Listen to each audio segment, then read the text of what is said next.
नमस्कार, capital TV Bihar देख रहे हैं आप। मैं हूं आपके साथ राधिका राज।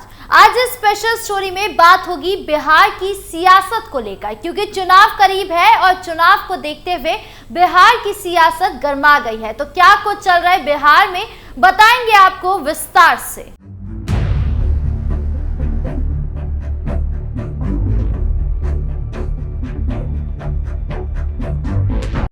चुनाव से पहले एनडीए को 3 झटके।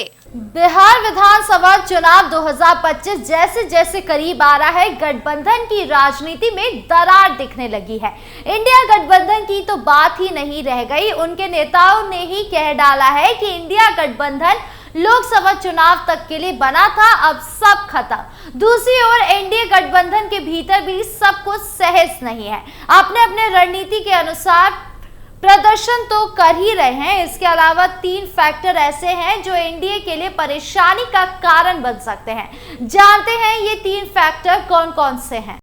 झटका 1, मांझी की डिमांड। अभी चुनाव की सुगबुगाहट में सीट पर दावेदारी की लहर काफी तेज से उठी है। वजह लोकसभा चुनाव की सफलता के बाद एनडीए में शामिल छोटे दलों की महत्वाकांक्षा बढ़ गई है। अब इसी डिमांड से एनडीए नेतृत्व को जोरदार झटका हिंदुस्तानी अवाम मोर्चा यानी सेक्युलर की तरफ से मिला है।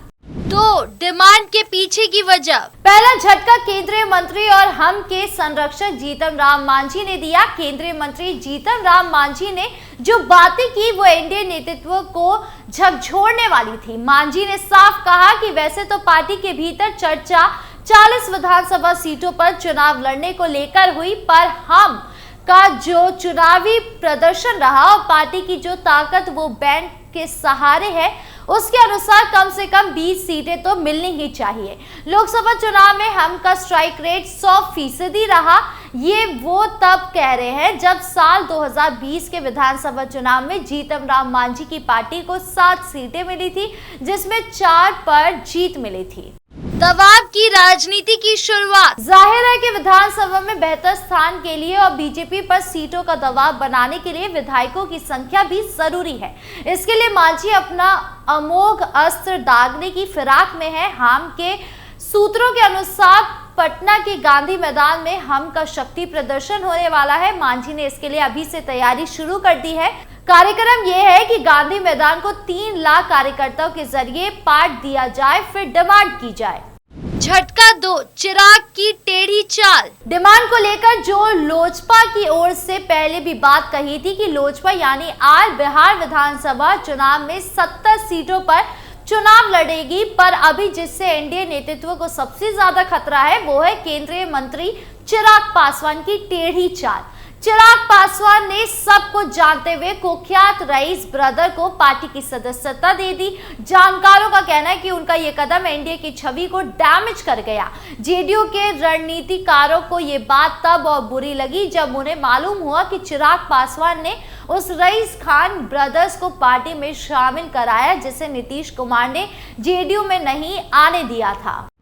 झटका 3, लालू और पशुपति पारस का मिलन। मकर संक्रांति के पर्व के समय एक बड़ी बात यह हुई कि राष्ट्रीय लोक जनशक्ति पार्टी के अध्यक्ष पशुपति पारस ने खुद को एनडीए से अलग माना। राजद सुप्रीमो लालू प्रसाद यादव से मिलकर उन्होंने एक अलग ही मैसेज दे दिया। पशुपति पारस के यहाँ लालू यादव के पहुंचने के यही संदेश गया कि अब पारस लालू के साथ खड़े हैं। ये एनडीए के लिए झटके के जैसी है। पशुपति पारस के चुनाव में उतरने से पासवान वोट में विभाजन का खतरा तो साफ दिखने लगा है। वैसे भी लोक जनशक्ति पार्टी के समय रामविलास के चुनावी व्यवस्थापक पशुपति पारस ही हुआ करते थे। चुनावी प्रबंधन में इन्हें महारत हासिल की। लालू प्रसाद यादव के साथ पशुपति पारस की राजनीति एक और 11 हो गई है, तो एनडीए के लिए ये खतरे की घंटी भी हो सकती है। प्रशांत किशोर पर सियासत। जन स्वराज पार्टी के संस्थापक प्रशांत किशोर ने 14 दिनों के विरोध के बाद अपना आमरण अनशन वापस ले लिया है। वो पिछले साल 13 दिसंबर को बिहार लोक सेवा आयोग द्वारा आयोजित एक प्रतियोगी परीक्षा में कथित अनियमितताओं को लेकर आमरण अनशन पर बैठे थे। हालांकि पूर्व राजनीतिक रणनीतिकार ने कहा कि सिविल सेवा अभ्यर्थियों और राज्य के युवाओं के हितों के लिए तथा राज्य सरकार के कथित अधिनायकवादी रवैये के खिलाफ उनका सत्याग्रह जारी रहेगा। किशोर ने कहा कि 13 दिसंबर को आयोजित बीपीएससी की 17वीं संयुक्त प्रतियोगी परीक्षा को रद्द करने की मांग करने वाले मामले की आज पटना उच्च न्यायालय में सुनवाई हो रही है। ये संयोग है कि मैं अपना आमरण अनशन उस दिन समाप्त करो जिस दिन मामले की सुनवाई न्यायालय में हो रही है। हम पूरी उम्मीद है कि नौकरी के इच्छुक अभ्यर्थियों को पटना उच्च न्यायालय से न्याय मिलेगा। छात्रों के लिए कोर्ट के पास जाएंगे। अगर उन्हें न्याय नहीं मिला तो हम सर्वोच्च न्यायालय का दरवाजा खटखटाएंगे। यहाँ पार्टी के कैंप कार्यालय में आमरण अनशन खत्म करने से पहले किशोर ने गंगा नदी में डुबकी लगाई और पूजा अर्चना की। किशोर ने आमरण अनशन समाप्त करने पर पार्टी कार्यकर्ताओं ने उन्हें जूस पिलाया। पार्टी ने गंगा नदी के किनारे एलसीटी घाट पर अपना कैंप कार्यालय स्थापित किया। उन्होंने कहा कि अब मेरा सत्याग्रह जन स्वराज पार्टी कार्यालय से जारी रहेगा।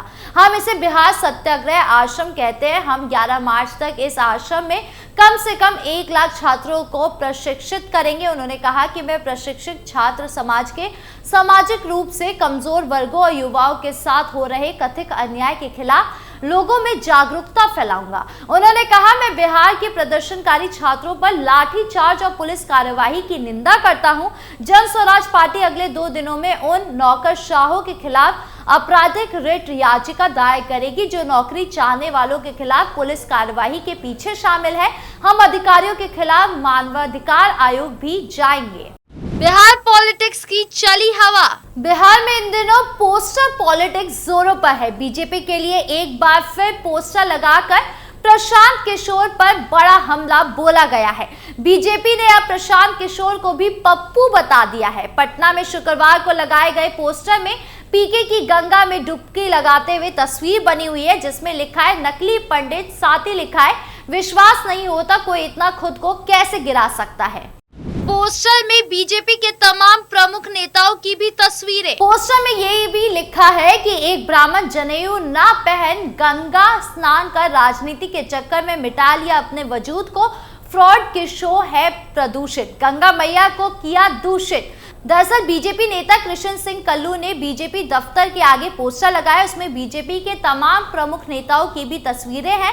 उन्होंने कहा कि बिना जनेऊ के गंगा स्नान कर पीके ने सनातन धर्म का अपमान किया, ब्राह्मणों का अपमान किया। इसको पाकिस्तान भेज देना चाहिए। सियासत चमकाने के चक्कर में अपना वजूद मिटा दिया। कोई भी ब्राह्मण गंगा में डुबकी लगाने से पहले जनेऊ पहनता है। ये खुद को भगवान बताता है लेकिन नकली पंडित है।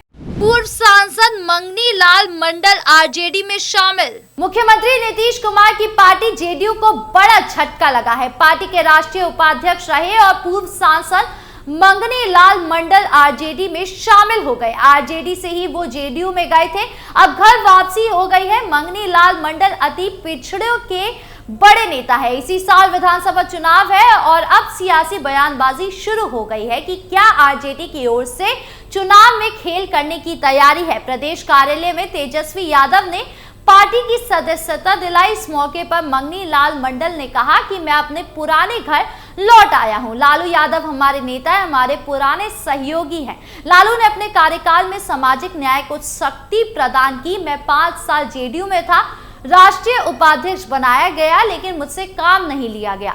जेडीयू में अतिरिक्त लोकतंत्र नहीं है। मंगनी लाल मंडल ने कहा कि बिहार में जातीय जनगणना महागठबंधन सरकार में हुई, आरक्षण का दायरा 65% किया गया। तेजस्वी के कारण ये सब हुआ। इसके बाद कोर्ट यानी हाई कोर्ट ने 65% आरक्षण को रद्द कर दिया। नीतीश कुमार ने क्यों नहीं संविधान की 9वीं अनुसूचित में इसे डलवाया। उन्होंने कहा जेडीयू और बिहार को सिर्फ 3 आदमी चला रहे। बता दें कि मंगनी लाल मंडल पुराने समाजवादी पार्टी के नेता है। उनके जरिए अति पिछड़ों को साधने की कोशिश होगी। इस मौके पर कार्यक्रम में मौजूद तेजस्वी यादव ने कहा कि मंगनी लाल मंडल की घर वापसी हुई है, हमारी ताकत बढ़ेगी, उनका मार्गदर्शन मिलेगा। अनुभवी समाजवादी नेता साथ आए हैं, पार्टी में अहम भूमिका मिलेगा।